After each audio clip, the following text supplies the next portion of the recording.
खत्म करें। फिलहाल बहुत शुक्रिया आपका जुड़ने के लिए और इन अपडेट्स के लिए भी। चले बुलेटिन में खबरों का सिलसिला आगे बढ़ाएंगे, रुख करेंगे वॉर से जुड़ी हुई खबरों का फटाफट अंदाज में। इजराइल ईरान के बीच जारी संघर्ष का आज 10वां दिन। इजरायली हमले में ईरान में अब तक 6 से 57 लोगों की मौत, 2000 से अधिक घायल। इजराइल पर ईरान का पलटवार जारी। ईरान ने इजराइल के कई शहरों को निशाना बनाया। हमले में अब तक 24 लोगों की जान गई, 900 लोग घायल।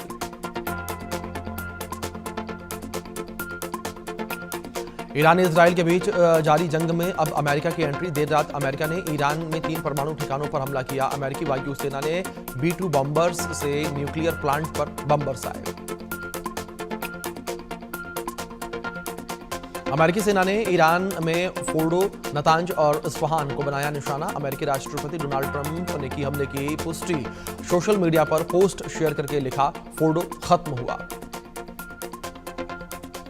हमले के बाद ट्रंप ने सेना की तारीफ की, कहा कि सभी अमेरिकी प्लेन ईरान के हवाई हमले से बाहर निकल चुके हैं। दुनिया की कोई सेना ऐसा नहीं कर सकती।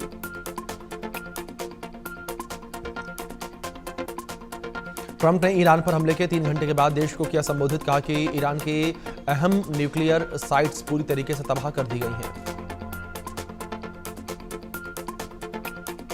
अमेरिकी राष्ट्रपति ने ईरान को धमकी देते हुए कहा कि अब उसे शांति कायम करनी चाहिए। अगर ईरान ऐसा नहीं करता है तो और बड़े हमले किए जाएंगे।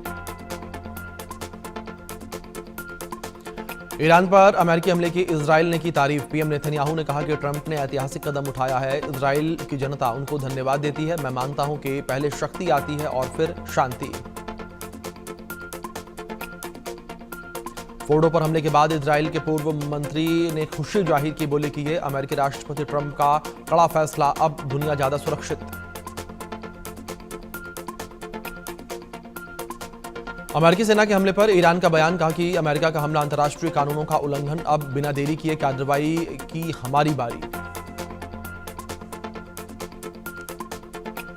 अमेरिका के हमले पर ईरानी सेना ने कहा कि अब जंग शुरू हुई है। अमेरिका का इस जंग में शामिल होना बेहद ही खतरनाक।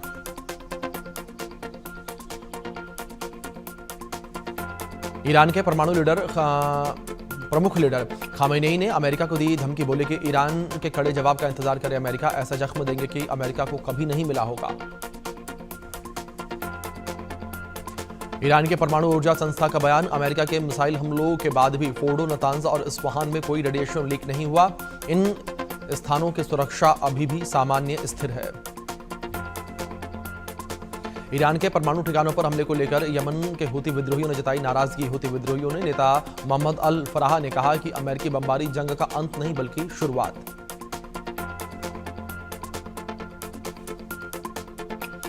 हमास ने ईरान में अमेरिकी हमलों की निंदा करते हुए इसे खुला हमला बताया। हमास ने कहा कि यह हमला अंतर्राष्ट्रीय कानून का उल्लंघन, इससे दुनिया की शांति और स्थिरता को सीधा खतरा।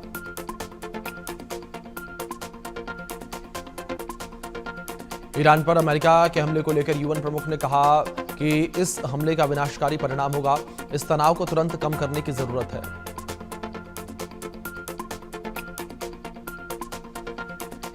संयुक्त राष्ट्र ने इजराइल और ईरान के बीच बढ़ते संघर्ष पर अपनी चिंता जताई। महासचिव एंटोनियो गुटेरेस ने कहा, हालात बहुत खतरनाक हो गए हैं, इसका असर पूरी दुनिया पर पड़ रहा है।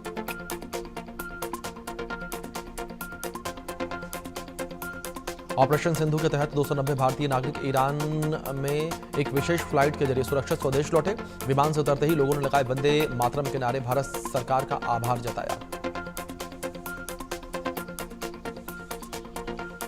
विदेश मंत्रालय के प्रवक्ता रणधीर जायसवाल ने ट्वीट करते हुए लिखा कि ऑपरेशन सिंधु के तहत 290 भारतीय नागरिक ईरान से सुरक्षित स्वदेश लौटे।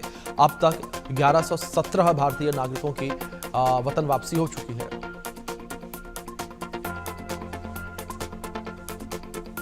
गोरखपुर में मुख्यमंत्री योगी आदित्यनाथ ने